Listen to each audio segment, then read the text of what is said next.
Hello, Your Holiness. It's wonderful to see you again. Happy New Year. Losan latashi dalek. Tashtere, I am so excited to see you, and my students and people all over the world have been looking forward to this to today, this morning in India, this evening in Boston, Massachusetts, where we are today. And I'd like to say hello to everyone who's watching this webcast from all different parts of the world.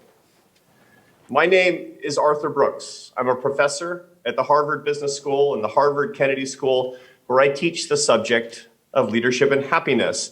And I, as well as everyone joining us today, we are thrilled to be with His Holiness, the Dalai Lama. The Dalai Lama is a living bodhisattva. He is the spiritual leader of Tibetan Buddhism and the Tibetan people. Since 1959, he has lived outside Tibet, making his home in Dharamsala, India, from where he joins us today.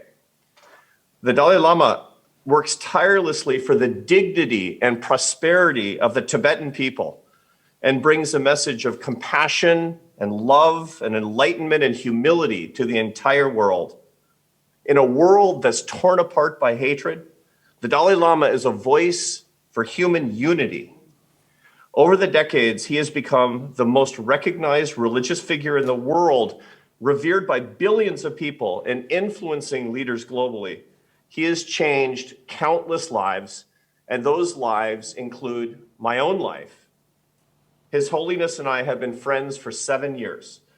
He has been a beloved teacher in my personal journey, as well as my leadership journey. He has helped me to understand that I am one of 7 billion human beings, that we are all brothers and sisters, and that my sacred leadership calling is to lift other people up and bring them together in bonds of solidarity. You will see tonight in Boston, in the morning, of course, in India, how he has taught me these things and how all of us can learn these things as well. In addition to our worldwide live stream audience, we are joined by a group of my students at the Harvard Business School from all over the world. They will be introducing themselves and asking questions later in the program. We're also joined by Srikanth Datar, the Dean of the Harvard Business School, Nithin Noria, the former Dean of the Harvard Business School, Douglas Elmendorf, the Dean of the Harvard Kennedy School, and Len Schlesinger, who teaches leadership and happiness with me at the Harvard Business School. And now we'll start our conversation about leadership and happiness with His Holiness.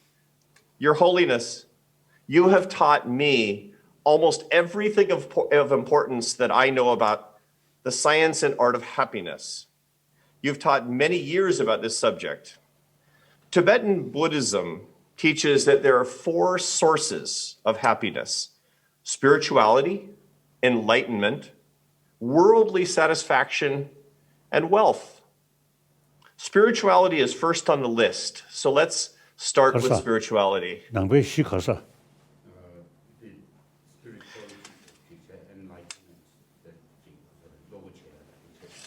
Nangbe ke marwa. Yes. What is the importance of spirituality and meditation in attaining happiness?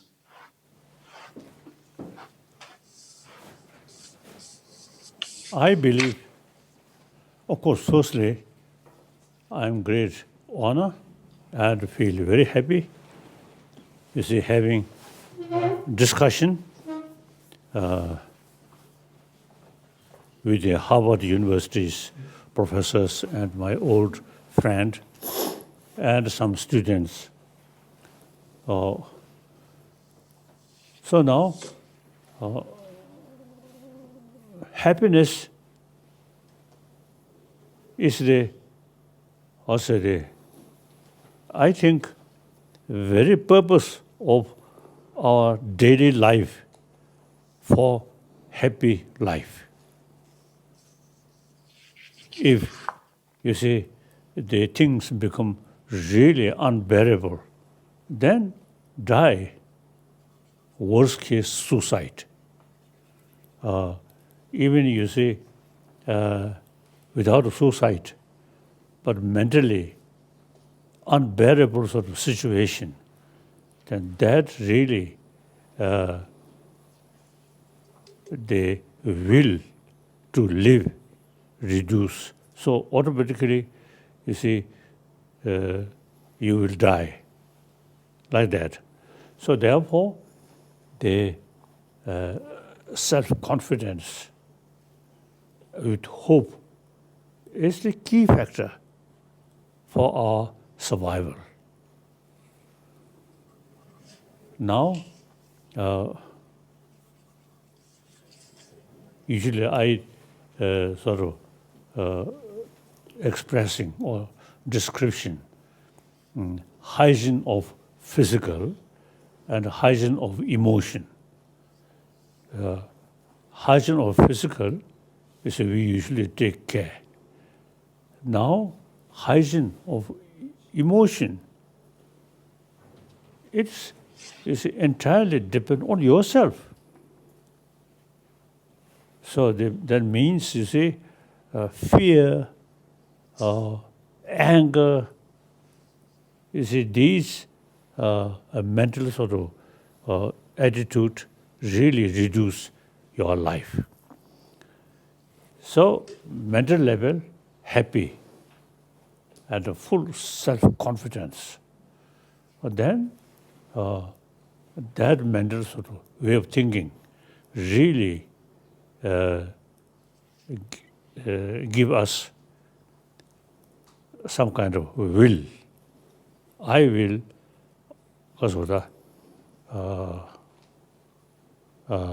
my life is something meaningful, something useful.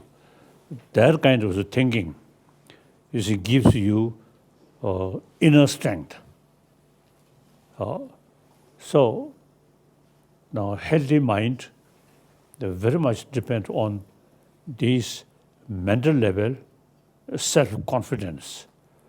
For that self-confidence with sufficient reason, ultimately, you see, peace of mind. And also, you see, your life, as we are social animal, you are one of the member of the social animal. So, by birth, you see, the taking care of each other, that's very nature, human nature. So your life, you see, always, you see, helping other. And then, you see, you get the feeling, my life, really meaningful life as a social animal. This is just extreme way selfish thinking. Is actually against social animal sort of thinking. Social animal, by nature, take care your group. Just oneself, always think oneself, is actually impractical like that. So therefore, I always talk people. Firstly, we need some sense of oneness of 7 billion human beings. On this planet, we have to live together. And individuals' future depend on them. One individual, one of the 7 billion human beings, or say the group, like that. So that, or say on that level, is too much self-centered thinking, selfish. It's actually against that nature. So extreme, is a selfish way, is actually destroying your own happy life. Look, children, at young age, they don't care what color, what races, what nationality, what religion. So long we play together, and then you see there is a real sense of a community there. I feel once we join school, then not much talking oneness of human being, but rather different country, different religion, different color. And then also, you see, within same religion, same sort of color, but then the rich and poor. There are too many we have a distinction, differences. Discrimination. No, discrimination. Discrimination. So I feel now today's world, we, as I mentioned earlier, at the beginning, young age, there is sort of feeling of oneness. Then gradually join school. Then too much emphasis about these differences. Then you see develop the oneness of human brothers, sisters is diminishing. Rather, my nation, my country, my race, like that. So therefore, education is very, very important. Then the entire sort of world education, difficult to say. But like Harvard University, one famous university, you see, should carry some of these principles. Then show also the other universities like that. Harvard University, very, very famous. So I'm very happy to have this sort of opportunity to talk.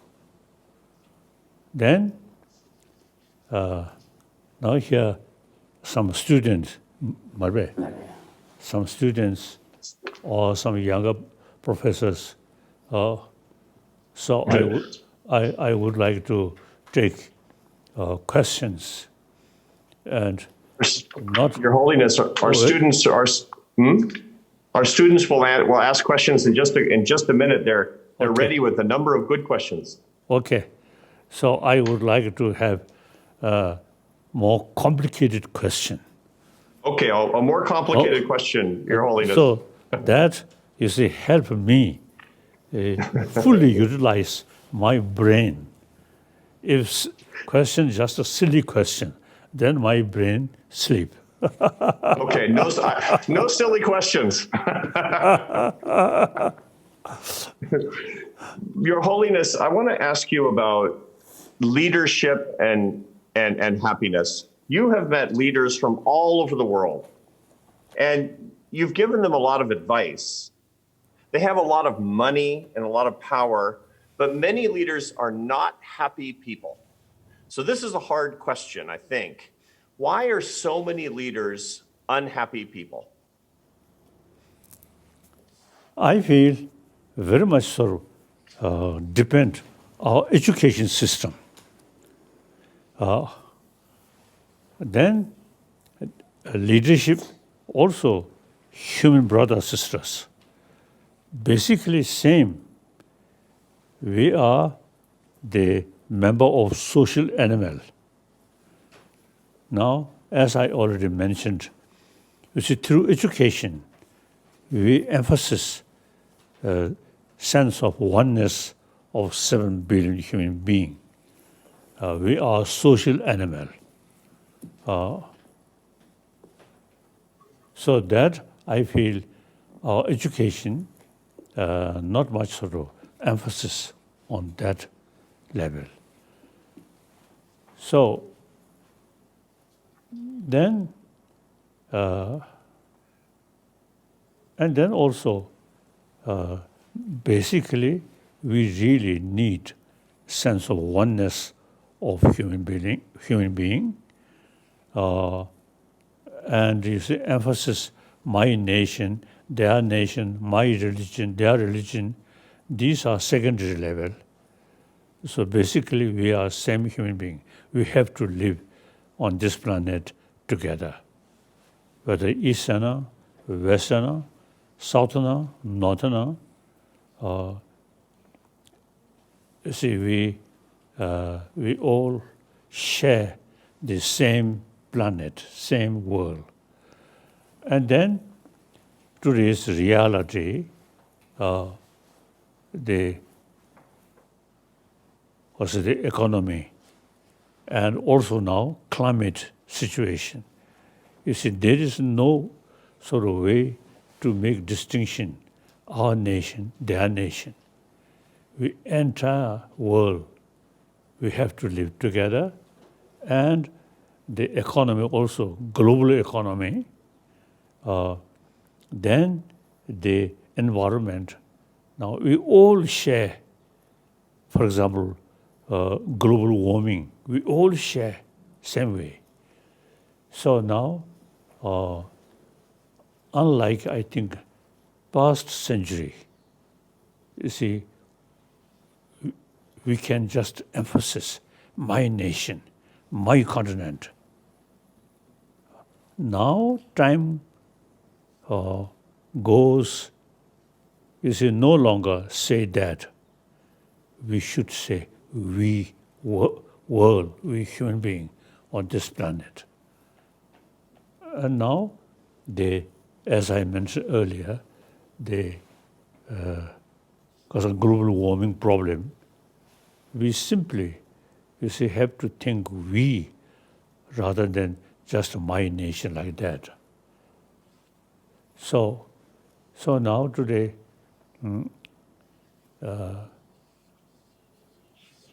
this intelligence, human intelligence, now think for wider way, not just my nation, my people, but think about humanity. Because we have to live together, and we all facing same problem, economic problem, then the ecology problem, these things. So I emphasizing importance of concept of oneness of 7 billion human beings. We have to think entire humanity, entire world. Thank you, Your Holiness. When you meet a leader who's an unhappy person, what advice do you give that person? What advice do you give an unhappy leader so that the leader can be a happier person? That's a difficult question. I think some leaders, I think difficulties, I think their own creation. I say, in my lifetime, I met a number of leaders, including religious leaders or political leaders. You see, most cases, those leaders more open mind, more liberal, it seems more happier. There's too much also the thinking oneself, as I mentioned earlier. You see, so now, and again now, the leaders come from society, and the leaders also, you see, through our existing school. So now, education system, I think a key factor, we should pay more attention about education, how to educate human brothers, sisters, more also wiser. and more, how to say, open-minded, like that. So the system, whole education as such, the people, entire community, from that kind of education, then certain sort of thinking, more narrow-minded thinking. Then leaders come from that society, same. So we can't sort of blame each those individuals. I think whole system, I feel, I always was talking, our education system must be more compassionate, think humanity rather than my nation like that. So I hope Harvard University, you see, more research work, how to develop education system, which eventually bring more wiser sort of student. So that's very important. And then leadership come from that kind of education, automatically more wiser. Like that. That's my view. Our students here today are the next generation of leaders that want to lift up the world and to bring compassion to people, just like you say, which is why this is so important. One of the things that we find is that even though we're all surrounded by people all the time, you one time said, we feel lonely when we're not alone. A lot of people feel very lonely today. Why do so many people feel lonely, and what can we do to help them? Lonely? Alone. Oh. I think that's your own sort of way of thinking. Otherwise, now telephone and television, so through telephone, you see, we can reach everywhere. In ancient time, of course, for example, when we Tibetan, inside Tibet, then India very far. After now we come India and open society, and then from here, you see, telephone everywhere. So I think with the technology, I think the oneness of human world now become much more clear. So I think now with the technology, very, very helpful, you see, to communicate each other very easily. Meantime, ultimately depend on one individual mind and attitude, like that. So I think, for example, like Tibet, in ancient time, and nomad, they are really lonely. One family, two families, like that. Now today, you see the big cities, millions of people live together. So their way of life is very much dependent on the rest of the community.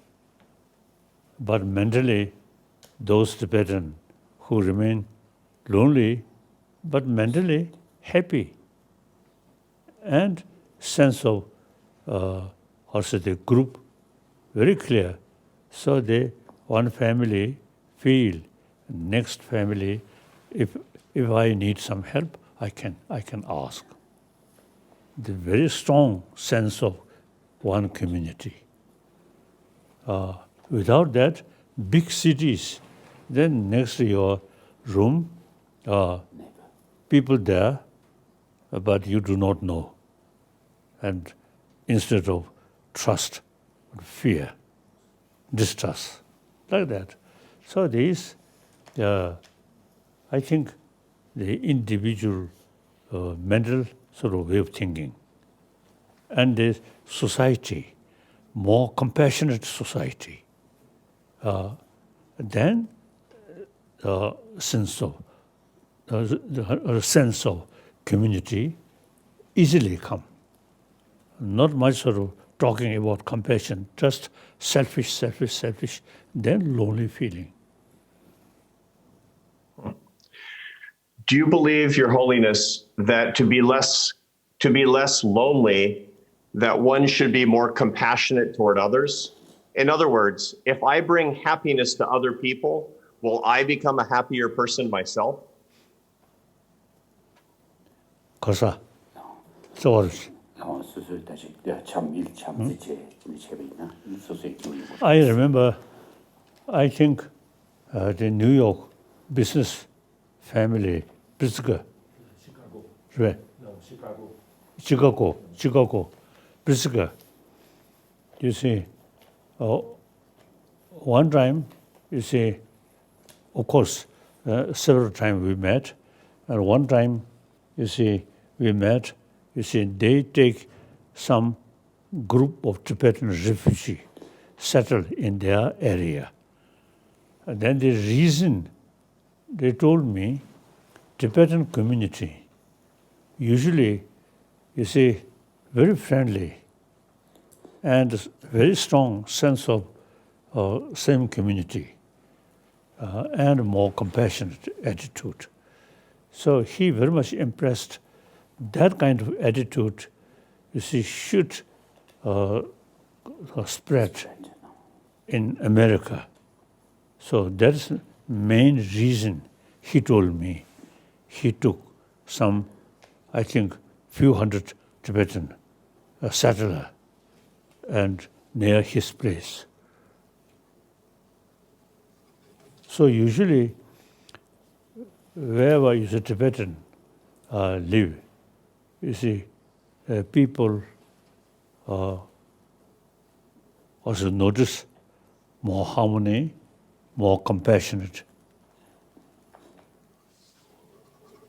And except a few cases, otherwise, you see, very peaceful, like that. So therefore,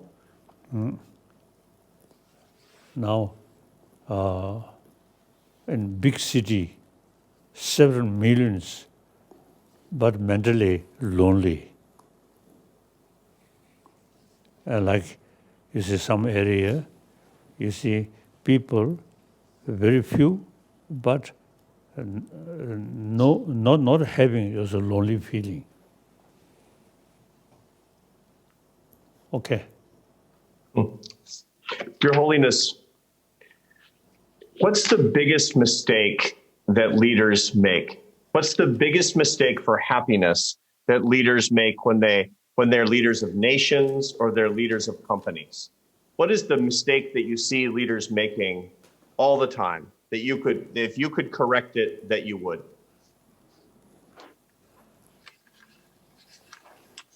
I think they think same community. I think the European Union's leader, you see, since they create union,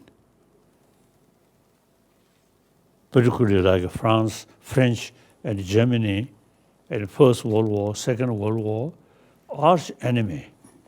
But then after Second World War, under the leadership of Adenauer and de Gaulle, you see, they they create union of Europe. So those leaders in European Union, see, I think they automatically in their mind, when they use the word we, immediately European Union.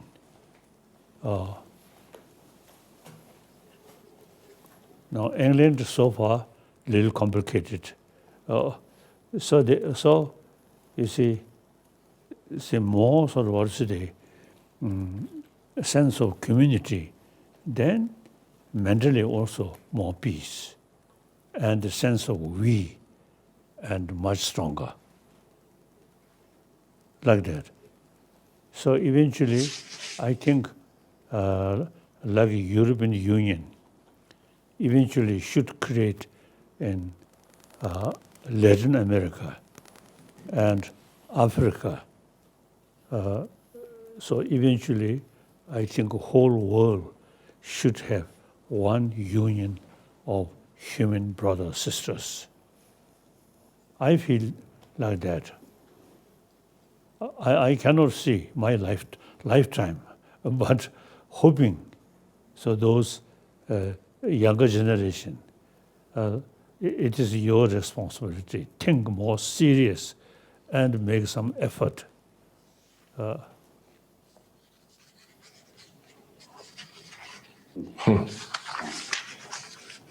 Your Holiness, let's talk to some of our students now.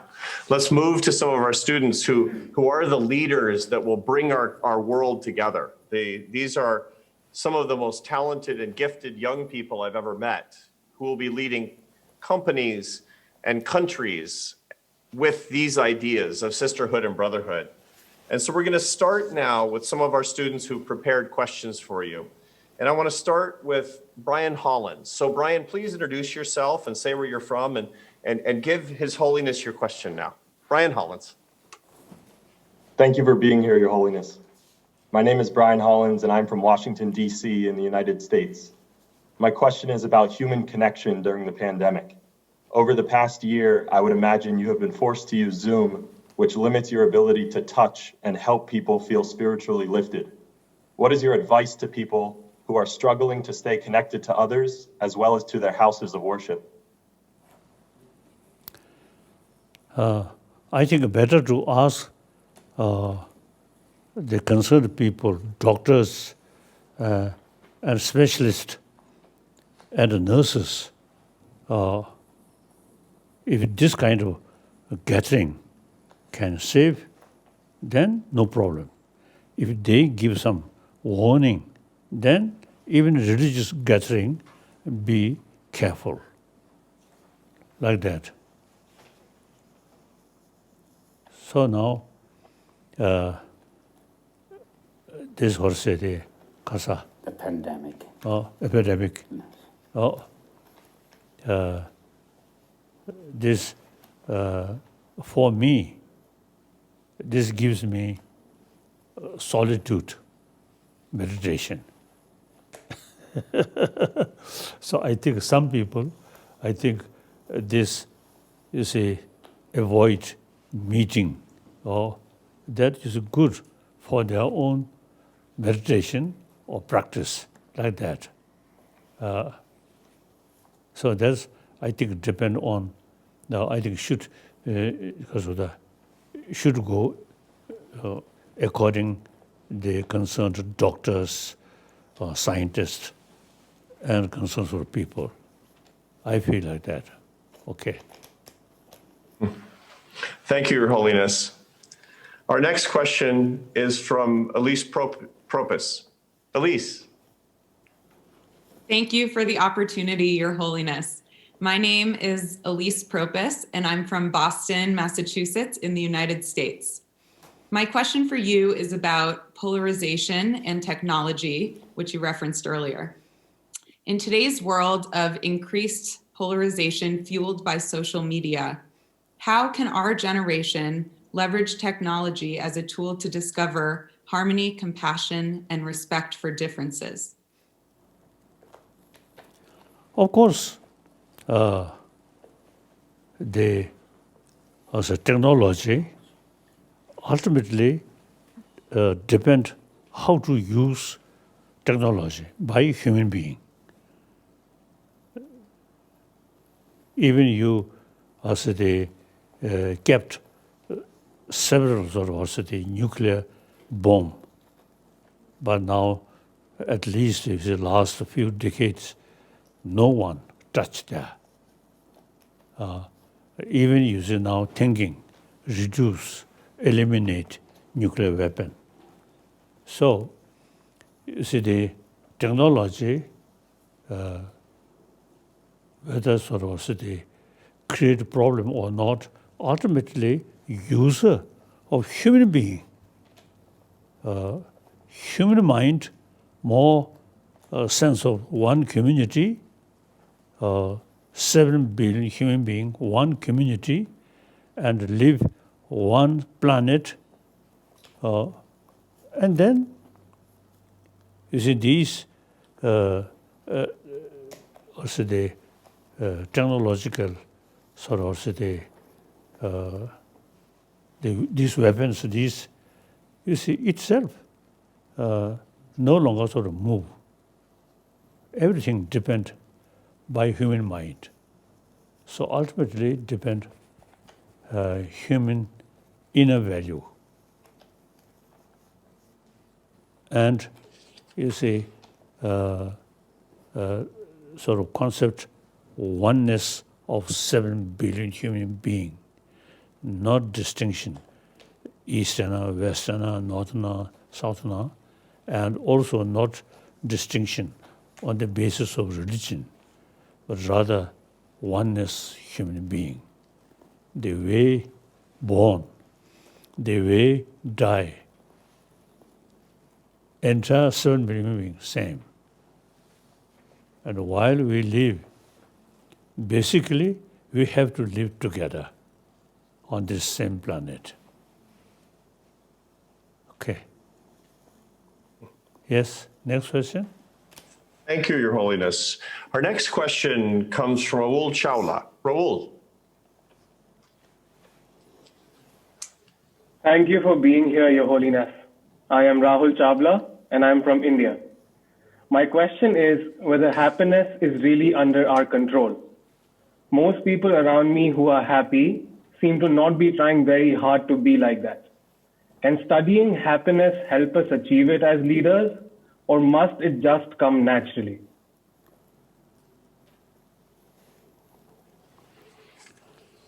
I think happiness is the basis of our survival. As soon as we're born, our mother give us some sense of security, and most important is mother provide us compassion. As soon as we're born, with mother's milk, and the children with other children play together, so always smiling each other. That's the basis of human life. I always feel after we join school, then we emphasize secondary level of differences. Not much pay attention about basic oneness of human brothers, sisters. This is my feeling. So, again, education. Before education, we already have sense of one community. Then in the education, we emphasize differences, nations or races, these are secondary. But basically, we are same human being. We have to live together on this planet. So if we emphasize more on that, I think one small example. Myself, I always talk as a oneness of 7 billion human beings. So myself believe that. So whenever I go different places, I feel, human place, human brothers, sisters. You see, no sort of differences or feeling of distance. So really depend on our mental level attitude. So leaders also you see, from that kind of sort of education, that kind of society, and then naturally, you see, different way, rather than just lonely training. I think ancient time, kings or queens, these are, I really feel, outdated. Democratic system, much better.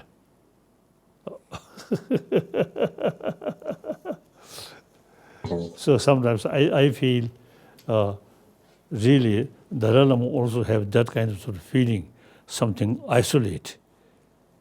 So the leaders, queens, and you see the kings or queens also, you see they, from childhood, they live in the palace, so a little bit sort of isolate. So now that already gone. We really enjoy democracy.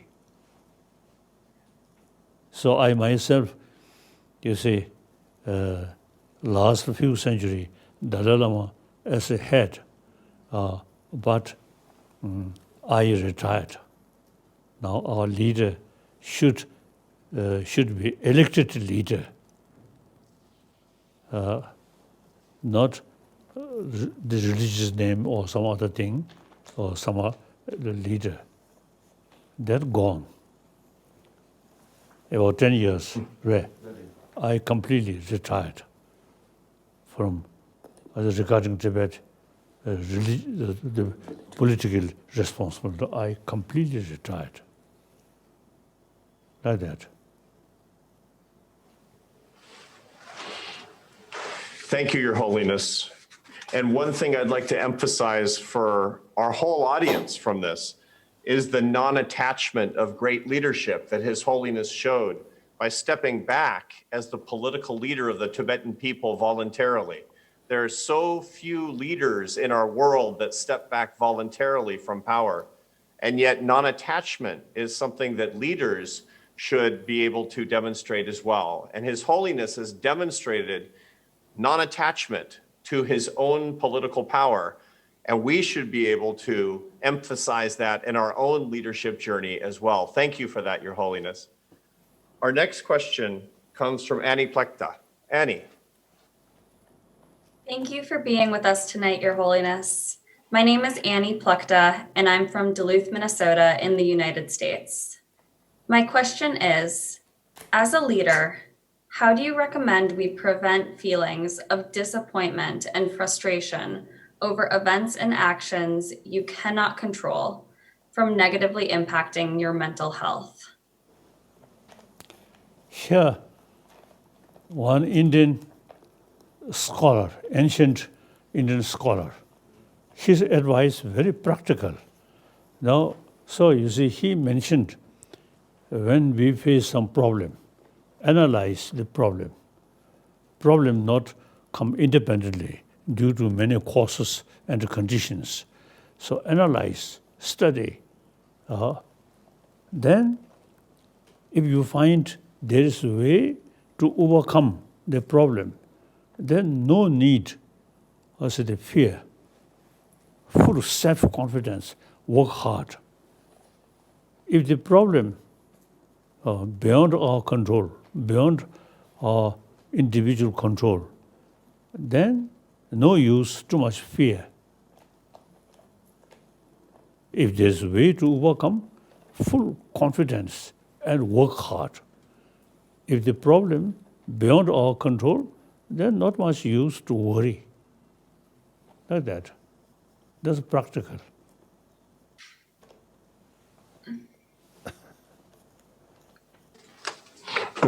It's very good advice, isn't it? All of us are going through our lives with all trying to control the things that we can't control. Just to let go of the things that we can't control will give us so much more time to do what we should be doing, which is to be thinking about all the other people in the world and the way that we can be helping them instead of thinking about ourselves. Thank you for that, Annie. Our next question comes from Sultan Bryce. No, the next question, I'm sorry. I got the order wrong. Sivan Gompers. Your Holiness, thank you so much for taking the time to be here with all of us students today. My name is Sivan Gompers, and I'm from Boston, Massachusetts in the United States. My question for you is, how can we find our inspiration and true purpose? And related to this, how can we as leaders help other people find theirs?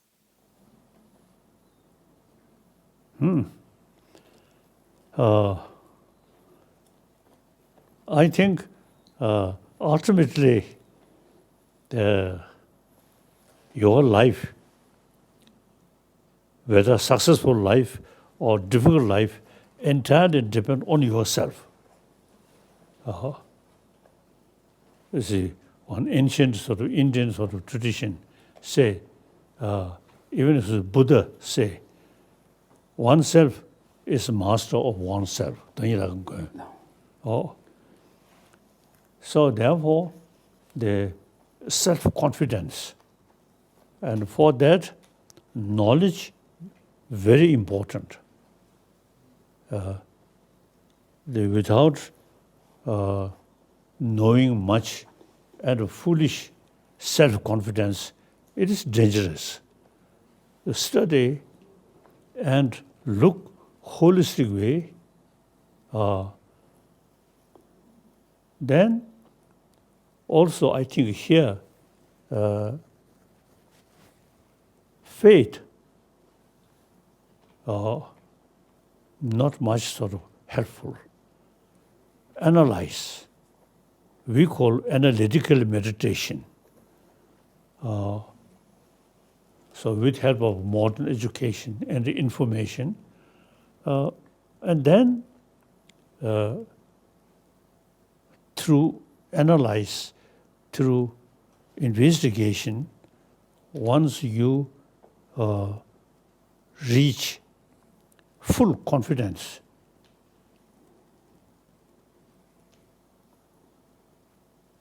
I think that's, and confidence related with the brain, and then warm-heartedness, here, compassion. Now these combine, then you can be positive individual who fully confidence yourself. Meantime, you see, ability to analyze and things not depend on faith, but analyze, including scientific research. That's, I think, the best way to develop full confidence. And then, meantime, helping other people. Okay, now this is fifth way. No.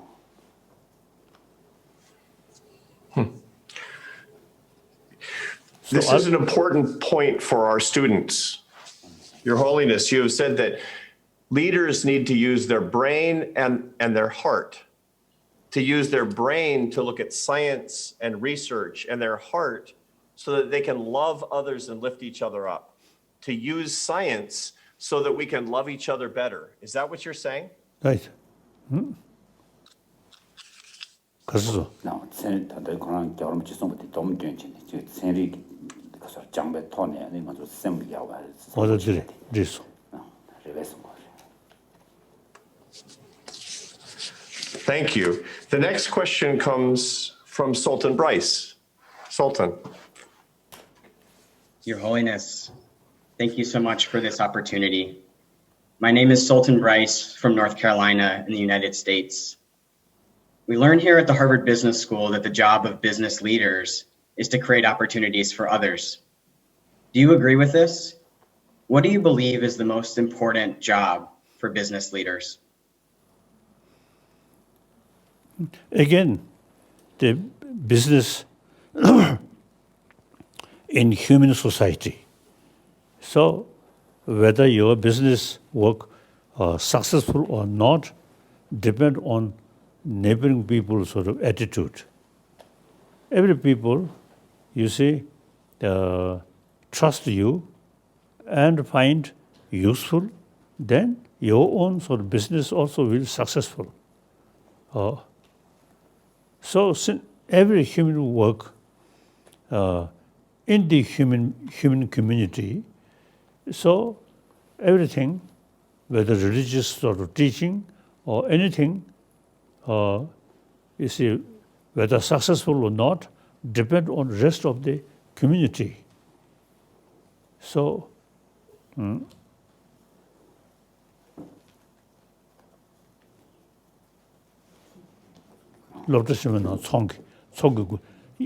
yes, business work also, you see,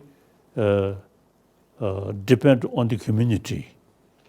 And now, international level, big company also, you see, whether they are successful or not, depend on worldwide sort of the sort of admiration or trust or like that.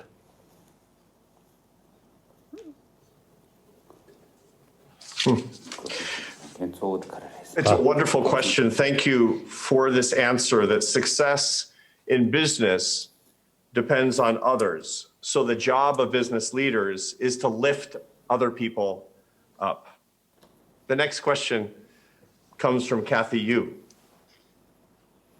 Thank you so much for having us, Your Holiness. My name is Kathy Yu, and I'm from San Francisco, California in the United States.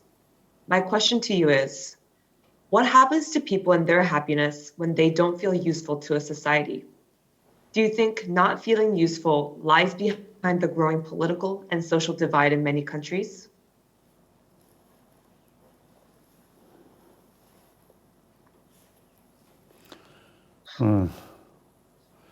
That's quite a complicated sort of question.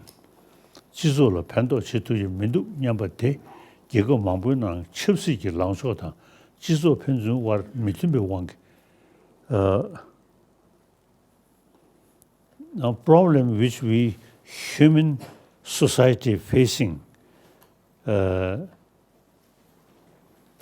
think depend on many factors. Since our society itself very complicated sort of society.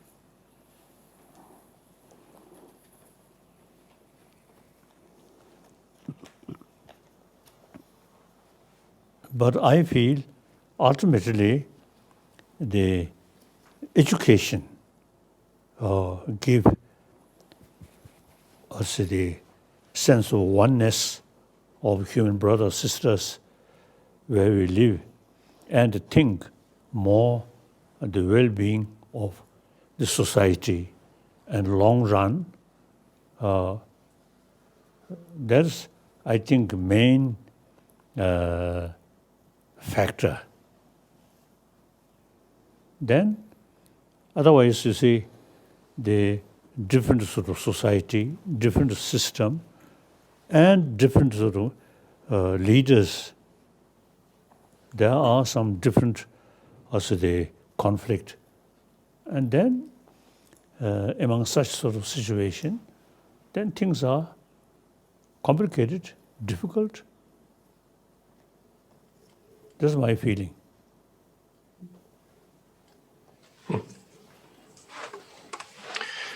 Thank you, Your Holiness. The next question comes from Yogi Kurniawan. Yogi. Your Holiness, thank you for the opportunity. My name is Yogi Kurniawan, and I am from Indonesia. My question is about prosperity. Traditionally, people are happy from simple things, but now people are chasing to grow their personal wealth.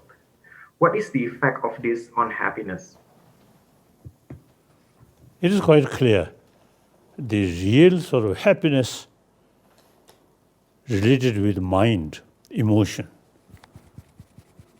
So, materially, even poor, they mentally can be very happy. Then, some nowadays, more businessmen or more also the rich people, it's the facility of sort of also their life, plenty. But in a mental level, discontent and too much sense of competition, always want more, discontent. So then, the physical level seems to be very good, but mental level always worry, distrust, and fear, and that eventually create anger.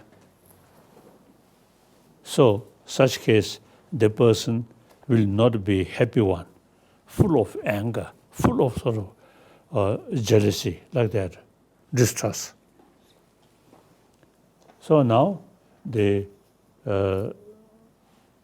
very important is our life, materialistic life, but we should not neglect some teaching, some knowledge about our emotion, how to keep emotion level peace. For that, what kind of emotion is peace, helpful to maintain. Some emotion very harmful. So we need, you see, knowledge about map of emotion. That's very important.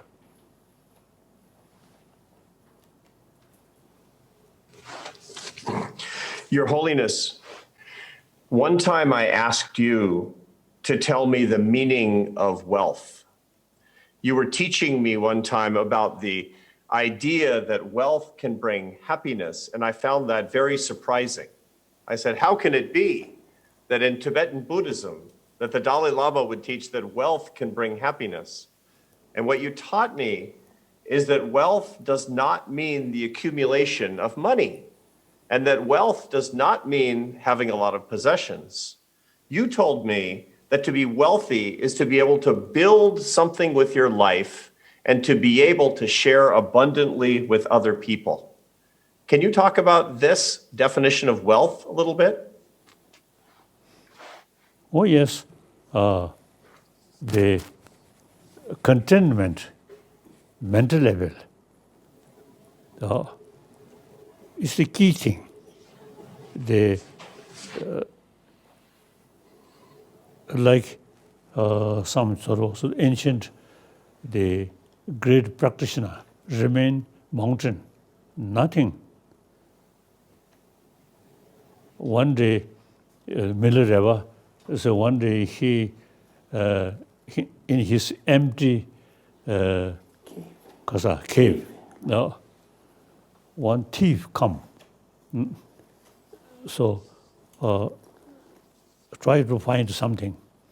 Then Miller Reva laughed. Here, when I try to find something in daytime, nothing find. So now you in night, impossible to find something. So you see, the Miller Reva himself, you see, like beggar, in mental level, of course, you see, I think a thorough training about mental level, how to develop peace, and other sort of practice. So he really feel mental level, he very rich. So you see, he very happy in mountain. Like that, I think actually the mental level is full of knowledge about mind, about emotion, then how to control these destructive emotion. For that, try to, now for example, anger is a worst kind of enemy.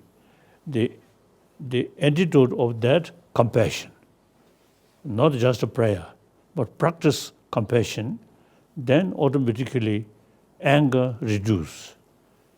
So we need more knowledge how to tackle our mind, our emotion and how to promote positive, constructive emotion. And so long constructive emotion increase, then automatically destructive emotion reduce. So the important is whether you believe in next life or God, that in order to be day-to-day happy person, the more knowledge about our emotion, how to maintain our peace of mind. Like that, right? For our students who are watching and people around the world, His Holiness has just referred to Milarepa, the 15th century Tibetan Buddhist master. This is somebody whose teachings are very important that all of us can learn a great deal from. The next question comes from Rachel Draper. Rachel. Thank you, Professor. Thank you, Your Holiness. I'm Rachel Draper from England. My question to you, have you observed differences in spirituality and exploration in more recent generations of young people? What advice would you give to us? Now, of course, one of my commitment is promotion of religious harmony. So I respect all different religious traditions, Christianity, Islam, Hinduism, Jainism, so on. And within Buddhism, the Pali tradition not much use logical approach. What Buddha says, yes, yes, faith.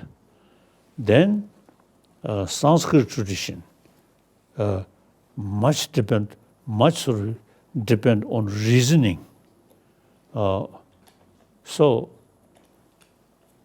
therefore, the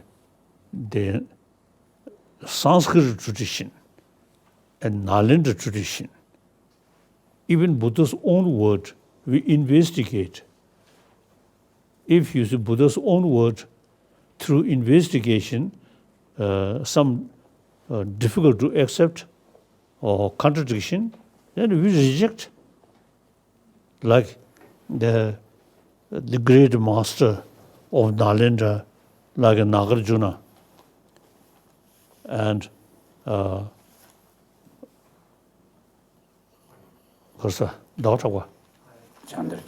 Chandrakirti. So these great master, you see, always you see reasoning, investigation, not faith. So I remember Chandrakirti's one verses. So certain philosophy, complicated philosophy, the previous master who find it difficult to sort of understand these complicated, different sort of also deeper level of philosophy, he show they are sort of great, famous, also the Buddhist master, but you see, since they are analytical sort of thinking, not that much smart, so he abandoned this master's feeling. So the Nalanda tradition, even you see great Buddhist master, you see, sometimes they reject. So that's good. So always is reasoning. So therefore, now, my own case, last few decades, I have series of discussion with scientists. You see, since we are not based on faith, but analytical meditation, analyze. So, with discussion with scientists, very helpful. Sometimes you see, some Buddhist concept through centuries, you see, believe, like you see, Mount Meru, and the sun and the moon, same size, gone. So you see, we must be the realistic, sort of analyze So with scientists, we also, you see, sometimes, in some extent, you see, some useful sort of information. But at mental level, modern science just beginning. Now more research work about brain, about mind. Otherwise, you see, science mainly toward material thing. Now, a modern scientist now thinking more about our brain with that mind emotion. So now, you see, we can work together with the modern scientist. Very helpful. Many scientists really appreciate when we exchange different views and also the argument like that. So there's no problem. As far as Nalanda tradition, the Buddhist tradition, particularly Nalanda tradition, always investigate. So young student who always want to investigate, no problem. 가. 자, 아주 신기해라. 진짜 네 말에 최저 당수도 이지 맞아야 되시 거보다 이지 강조 돼야 돼. 당체스도 더 잡아줘야 돼. 다른 게 있어야 되다. 경험도 되고. So when we carry investigation, our basic mind should be very neutral, very objectively investigate. If we sort of little bit biased, then you see the investigation not be proper, completely neutral, and investigate. So that's Nalanda Masters, I think the way of sort of investigation. Here you see the logical approach, very important. Now Nalanda tradition, very much sort of based, very much because of the emphasis, logical approach. So now here, in Chinese Buddhism, emphasis more on meditation. In Tibet case, since 8th century, the Tibetan emperor invited Nalanda master, at that time one of the top Nalanda master. He himself, logician. His writing about logic, still we study. So we trained always why. We never say yes. So that's very useful. So you see, we easily can discuss with the modern scientists. They also, you see, raise always why. We also always raise why. For our audience, His Holiness in his monastery, he has a sign on the wall, which is a quote from the Lord Buddha that says, "Don't accept my words, work to understand yourself," which is the point that His Holiness is making right now. That when we talk about happiness, for example, it's not a question of a feeling. It's not just faith. It's also a question of using our brains, using our logic, so that our hearts can be oriented in the right direction. Your Holiness, I have one more question for you before we finish and before we summarize and before we say goodbye today. And that question is really for our students. Our students are just starting out their careers. Now, at the Harvard Business School, we have wonderful students who go to lead big companies and to have important leadership positions. But that doesn't mean that they're going to be happy. What advice can you give to them right now that will make it easier for them when they get older to be happy leaders who bring more happiness to other people? Oh, now I think basically I want to mention the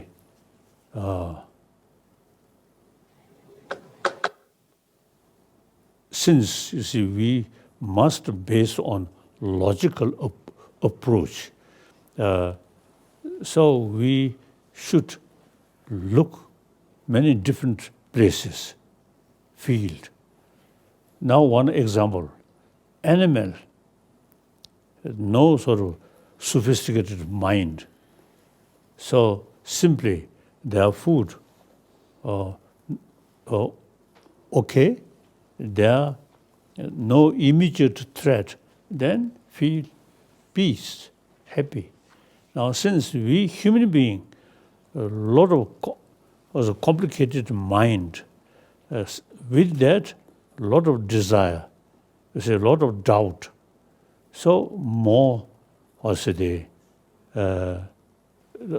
more problem. So actually, the happiness and sadness ultimately depend on our own mind. So now, it is wrong. We cannot say, since these sophisticated mind create a lot of problem, so without much thinking, just meditate, that also wrong. We have to sort of utilize fully about our mind. Then, so now,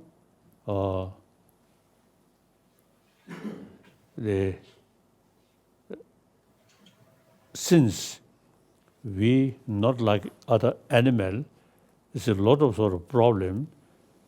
Actually, our own mental creation. So now study fuller knowledge about mind, about a system of emotion. That is important. We should not consider these are mentioned from religious text, but we should consider these are academic subject. So you see, whether believe religion or not, simply you see the complicated mind here. So it is important to know about knowledge, about sort of explanation about emotion, about mind from religious text, particularly Buddhist text. You see, useful. So, we human beings, unlike other animal, there are a lot of problem created by mind, human mind itself. So the remedy, also you see, within the human mind. So investigate.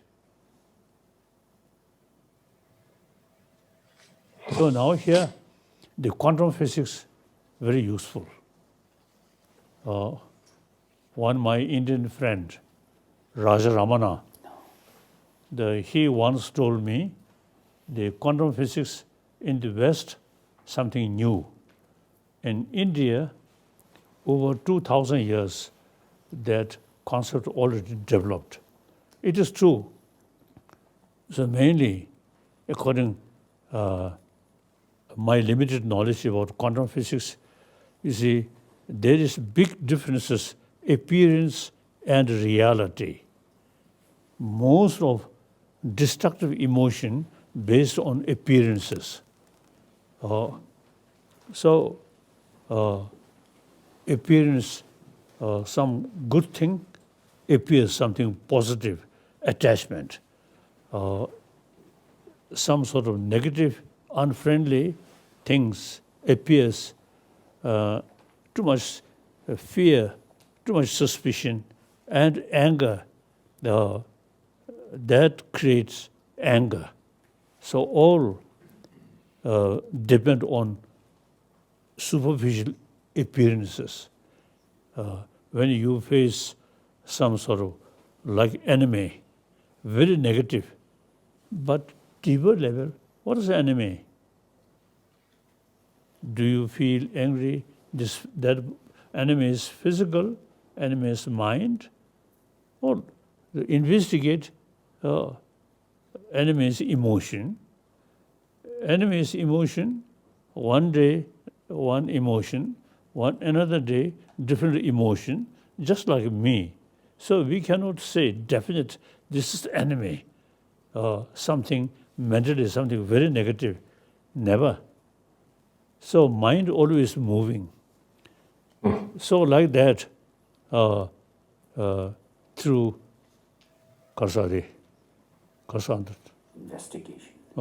investigation, there is no independent enemy or negative. Similarly, sort of friend to develop attachment. So the quantum physics really really help to know nothing independently exists as appears, always change. Deeper level, now for example, human level, deeper level, all are human beings. Today is your worst kind of enemy, human being, not from the birth, but later, due to certain sort of factor, you see, we develop one negative feeling. Now today, we feel, oh, this is my enemy. Similarly, the friend from the birth, not necessarily. We do not know. They eventually, you see, some become your friend, and then too much attachment.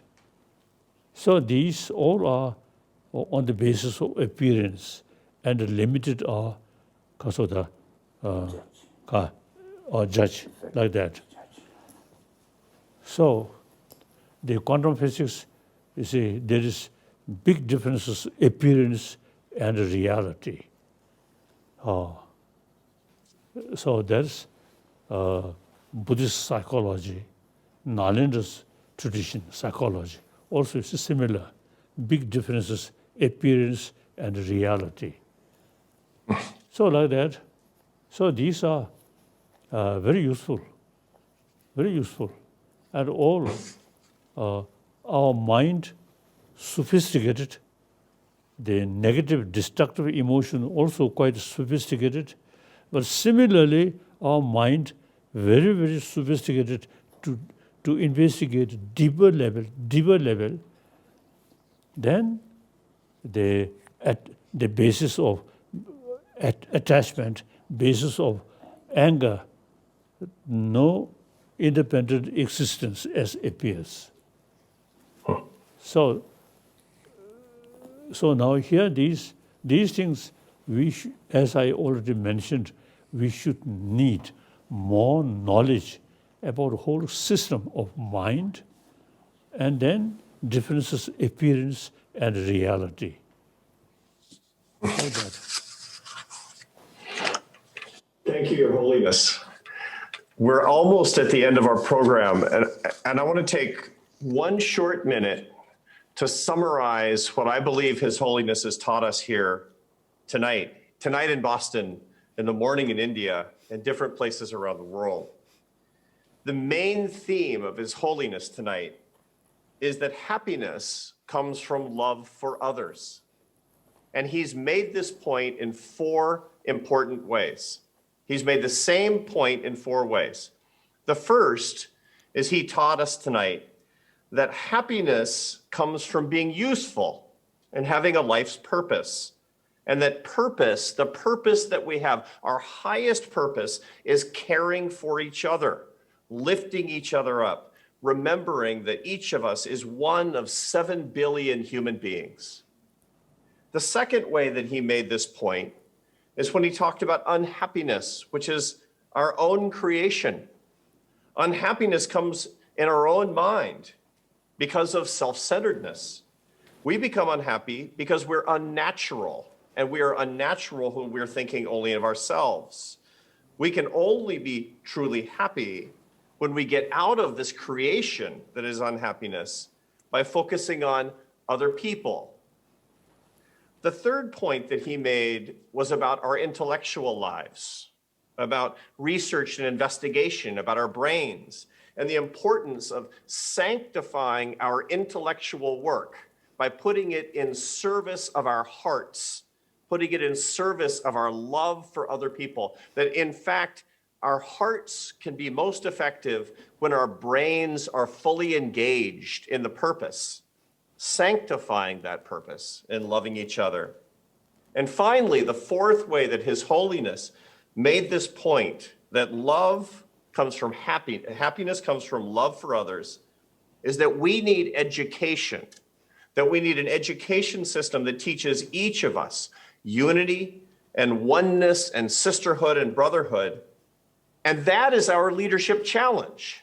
That is our leadership challenge at the Harvard Business School and at Harvard University. That is the last note for this program tonight. At Harvard University and at the Harvard Business School, we have a mission to improve the world. So for all the people watching today, I hope we have achieved this with His Holiness the Dalai Lama. I hope that this conversation has lifted all of you up around the world and made you better prepared to be the kind of leader who lifts other people up as well. We are so deeply honored to have spent this time with His Holiness. He has inspired us to be our best selves, and for this we are very grateful. So Your Holiness, on behalf of the students that you have touched today and our university and everyone watching, Thug Cheche, thank you very much. Tujiche. Thank you. Thank you. Thank you. I hope I see you very soon in person. Yes, thank you. Now, time always is moving. Past is past. We cannot change past. Future not yet come. So what kind of future? Much depend on present. So the present younger generation, you are the key people, you see, who create happier future. So please, the younger generation or these young students, and particularly Harvard University student, now please, you should not think just copy what happened. Or now new situation, so now new thinking, very necessary. So think more realistic. These ultimately much depend on the mental level. So please think more.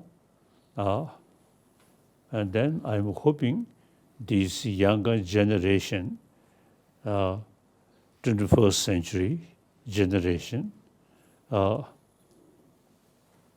my generation, 20th century generation, create a lot of problem. Now, but for me, you see, I lost my own country and come to India as a refugee. So this country, over 1,000 years, we have very close link. And all our knowledge come from Indian master. So now our relation, like Indian Prime Minister, one is mentioned, land of Buddha. So we have something very historically very close link. So now here I live as a refugee, so no need formality. Very easy to discuss. So this knowledge Indian master, as I mentioned earlier, even Buddha's own word, reject. So that kind of tradition, very logical, objectively. So I'm student of that tradition. So now, as a refugee in this country, stateless, so I have more opportunity to discuss these things. So I'm very happy, and particularly now today, the Harvard University's some students, some teachers, I very much sort of happy and feel proud. Okay. Thank you. Thank you, Your Holiness. Thank you. Thank you. Thank you.